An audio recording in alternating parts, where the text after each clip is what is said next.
Just a quick show of hands here. Who is from council or local government here? Okay, so a good proportion. And relating to fleet in particular? Okay, all right.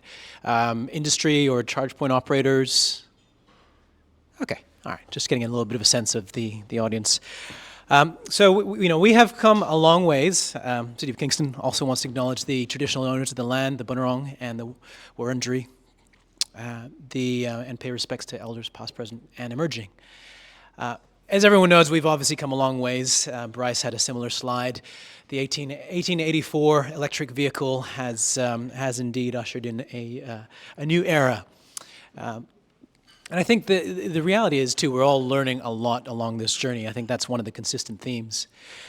Council in Kingston, so we are 15 or so kilometers away from the CBD in the southeast. We're a very car-dependent LGA. About 3 out of 4 trips are made by car, and council recognizes that a fifth of our carbon emissions come from transport alone. So we also did declare a climate emergency in 2021, along with quite a number of other councils. And our target, and what drives the fire in our belly, underneath our shoes, if you will, is our commitment to net zero target by 2030, and that includes community emissions. Council's role and where do we play? Well, a couple of things. We're obviously looking at what's emerging in the fast charging space, and that's really opportunistic charging. We know that 80-90% of the charging happens at home, but obviously we peer into the future and at scale. Someone else mentioned this previously. What does that look like? Obviously, we have a role to play in terms of slow charging as well. And that's particularly thinking through our community buildings and our facilities, but also, even though we're not an inner city council, Kingston does have 15% of residents that live either in apartments or that don't have access necessarily to off-street parking or garages. So how do we provide for that, particularly as some of our areas are increasing in density in the future as well, with developments like suburban rail loop and so forth right around the corner. Sorry, is that? Okay, so just a little bit of a sense of where Kingston's journey has come from. We're certainly a little bit behind folks like Mary Beck and Knox and others that are part of the EV Council. But I think what might be interesting is sharing, I suppose, from a policy angle, and that's really where I've come on board, the work that we're doing currently in terms of thinking about our next stage. So we did have, and my background is as an urban planner originally, so I'm certainly learning a lot about the technical side of EV charging as we go. In 2022, we had the Southeast Climate Council. We commissioned a strategic report looking at, okay, where are we going to put our chargers? What are some of the trends in the industry? And what is council's role? We're now at a stage where we had a draft policy endorsed by council last year in November.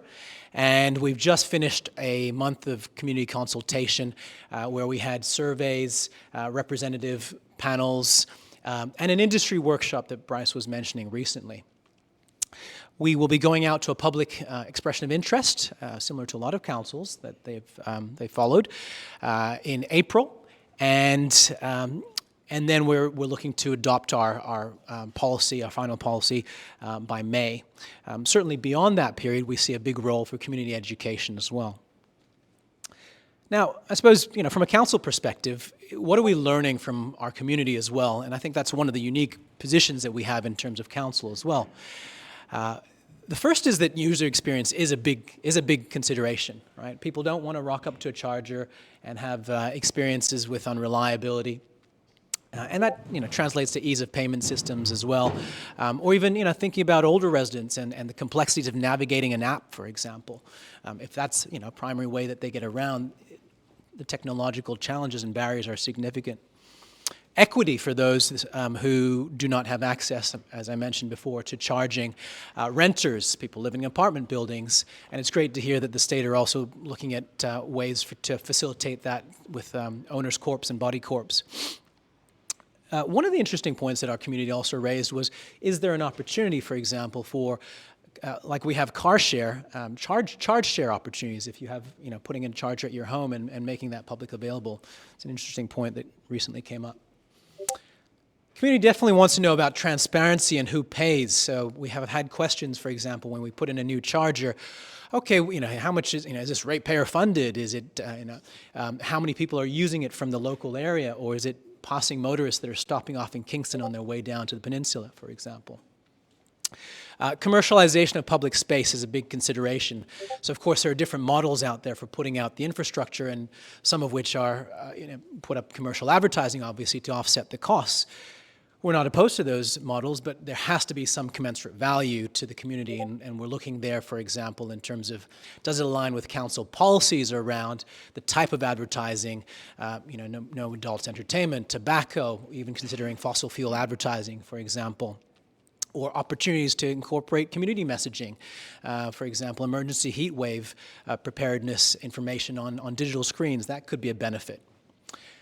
EV education, certainly a big piece that council can play a role in. Basic questions about how much does an EV cost, and having people like Bryce, for example, that give presentations at Kingston libraries about some of dispelling the myths around EVs and range anxiety. But also we're starting to get more sophisticated questions from the community, as we have residents that, 4 out of 10 residents are now installing solar on top of their rooftops. So they're saying, well, hold on, I've got solar, can I pair it with EV charging, and at what point does that make sense for a return on investment? And then obviously, what are some incentives for residents, how safe are EVs, what are the planning requirements, et cetera. We've taken a look at our policy from a couple of different angles, and I'm going to talk about 4 big questions. So one is, how do we make decisions about where do the EV chargers go and what types of chargers do we put in? So we've come up with 5 key guiding principles in our policy, and this was from a lot of internal engagement with multiple departments and stakeholders. The first is that we're here to support the EV transition and rolling out infrastructure. There's no doubt about that. The second, as I mentioned, is that there has to be that commensurate balance between commerce and community benefit. Obviously, we can't put so many restrictions on charge point operators such that it doesn't make sense to commercially put in a location. And we really do see council's role as facilitator of the market. So whereas some councils have gone down the route of and being trailblazers in terms of putting in place the infrastructure and maintaining the asset, we've said, that's quite a complicated resourcing consideration, and we don't necessarily see ourselves as, quote-unquote, petrol station operators. That said, there is a role for slow charging, and we're certainly becoming quite aware of the opportunities for, once again, council buildings or even curbside charging. Equity and access, this was talked about before, and Paul, you raised some really good points about accessible bays for people with disabilities, ensuring that those standards are built into our design and installation guidelines, and that there's the monitoring of that in terms of the actual installation as well. Safety considerations, obviously, as evolving state standards and federal standards continually get updated, but keeping those in track with our policy. So this is our policy on one page, essentially, currently, and it's going through a revision right now. But essentially to ask, where is the charger going to go, and then how do we make decisions from there? Is it council-controlled land, first of all? Or is it private land, or is it state or controlled land? And we've learned some interesting lessons along the way around state land and crown land in particular. Putting a charger in on the foreshore was particularly challenging with marine and coastal consent requirements, and then you start to get into the technicalities of salinity and cables and infrastructure and old switchboards. That's across a lot of sites, but that's one that we've learned, very difficult basket. Not sure if we want to prioritize those locations. The strategic report that we did have done helped us identify 18 locations, but then we've taken it a step further and we've said, is it feasible for council to put in a charger there? And I'll talk about that criteria in a second. And if so, then we'll add it to our EOI process and look at the EOI as something that we review and probably put out every several years as well, so we phase out the installations over time. So what went into the strategic thinking initially? Well, the second report was done by the Institute of Sensible Transport.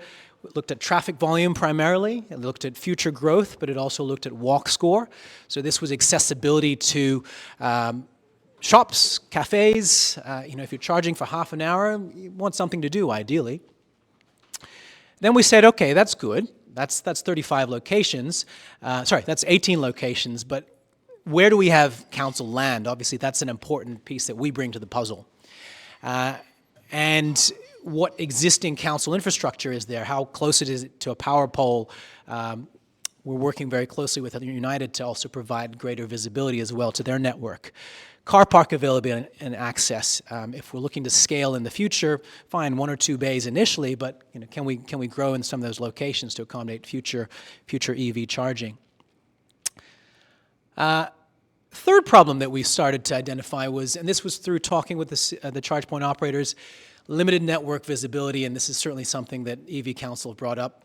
Probably not within the purview necessarily of council to address. It's more of a federal legislation piece. But we do have a role as well in facilitating the conversations with DNSPs at an early stage. And that was something that we chose to do at a recent workshop where we brought them to the table and we said, what does your grid connection process look like? How can we speed up this process so that it's not taking, sure, in an optimistic case, maybe 4 or 6 weeks, but we don't want it to take 18 months until sites are approved. Looking further down the horizon, this was another thing that our policy is starting to consider now. So in France, it's very interesting. In February, they passed some new legislation now where if you have 80 bays or more in a car park, you have to have solar installation in that car park for at least half of those bays. Now they're starting to recognize, obviously, there's this interplay between a renewables future and EV charging. Many of you will be familiar with the classic duck curve, but if you haven't seen it before, basically it's when are we charging most or using the most power, and typically it's the morning and it's the evening. Now, obviously with solar coming along, and I mentioned 4 out of 10 households, we're starting to get to an interesting point where in South Australia and increasingly Victoria, if you're a wholesale consumer, you're actually experiencing negative tariffs, essentially. You're getting charged to put electricity back into the grid. Now, it's a very complex issue. There's a lot of regulation that, is trying to catch up and address this issue. But there's an opportunity here from a local government perspective to be thinking about addressing that supply and demand mismatch through encouraging our residents, for example, to put smart load management if they're considering a holistic solution in their solar setups at home, for example, or our local businesses. So here's my pitch. We did this at our recent workshop. We said, okay, there's a few people involved, obviously the DNSPs, obviously council is a landowner, but let's also reach out to the Bunnings, to the Westfields, the relationships that we have, bring them to the table. Our planners are obviously a key part of that process. We're looking at, obviously, the charge point operators since they're doing the installations and having to plan out and make it commercially viable. But also, let's bring in place the people that are looking at battery and future solar car park installations and get a sense of what are some of their considerations and constraints. And then finally, from the procurement side, make sure that our teams are very much on board this journey. And this is my call out to other councils who would like to get involved. We're having a conversation right now with Yara Energy Foundation around ARENA have a grant around public innovation in EV charging, and it focuses on a number of areas, but 3 are particularly interesting to us. One is this integration of electric charging into the system. And optimizing EV charging. The second is innovative products that will address that period of low wholesale costs, but also high renewable energy generation. And it is an equity issue. If you're a renter in a local area, in let's say Dingley Village, for example, or Clarinda, some of our lower socioeconomic areas, and you can't put a rooftop solar installation in, and you can't take advantage of more discounted energy prices in a context of rising, fuel costs and higher cost of living, it is a problem. So in a nutshell, if you're interested, please come and talk to me as well about how we can get a few councils involved in a joint grant submission, potentially. Thank you.